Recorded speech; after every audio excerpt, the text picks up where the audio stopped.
wote walikuwa wanashambulia viongozi, wanashambulia kocha, wanafanya nini. Mpira kuna nyakati ngumu, waelewe kwamba kuna nyakati ngumu na kuna nyakati hiyo. Real Madrid hajafanikiwa kwamba ilikuwa kitu mazuri tu, hamna. Hiyo Liverpool si Bayern Munich ilifanikiwa kwenye hakuna. Simeelewa. Hiyo Barcelona mpaka sasa hivi tunaona ina 2009 kaiangalia finali ya Manchester United na FC Barcelona. Ferguson alipokuwa anatetemeka. Sasa iangalie Barcelona sasa hivi ambayo inategemea Lamine Yamal bisho yule ambaye afanye kazi kama Lionel Messi. Shehe, mpira kuna nyakati ngumu na nyakati nzuri.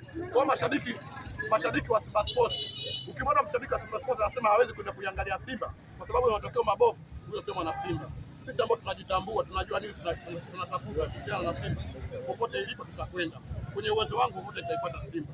Au sio mashabiki wa Simba, au ni mashabiki maandazi. Ukimwona influencer yote awe mkubwa awe mdogo anaizungumza mabaya kuhusiana na matokeo mabovu ya Simba juzi, huyo sio influencer wa Simba. Sisi ndio kioo. Yaani influencer yote awe wa Yanga African Modern Talib awe wa Simba. Shehe, sijawahi kumsikia Godi Yanga akiongea vitu ambavyo havieleweki kama Yanga ikifanya vibaya. Sijawahi kumsikia Fumau, umeelewa? Akiongea vitu vyote ambavyo havieleweki, hata mzee wa mashuka, umeelewa? Akiongea kitu chochote ambacho kieleweki kama timu yao inafanya vibaya. Sisi ni unajua watu wanashinda kuelewa. Sisi ni viongozi. Umeelewa? Yaani tunafuatiliwa na watu wengi, wanatuangalia. Tunazungumza kitu gani? Ukizungumza kitu ambacho sio cha mchezo, maana yake watatufuata. Umeelewa?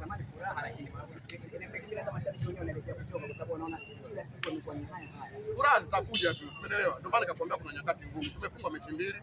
Hii sio kwamba ndo hatua ya kwanza. Sio labda mara ya kwanza. Hata kipindi hicho tushafunga mara mbili mfululizo. Umeelewa? Tulifunga na Oroya, tukafunga na Raja Casablanca. Baada hapo tukajirekebisha. Lakini mimi na imani kwamba tupambanie Simba, nguvu moja ndio inahitajika kwenye mpira. Sawa, nguvu moja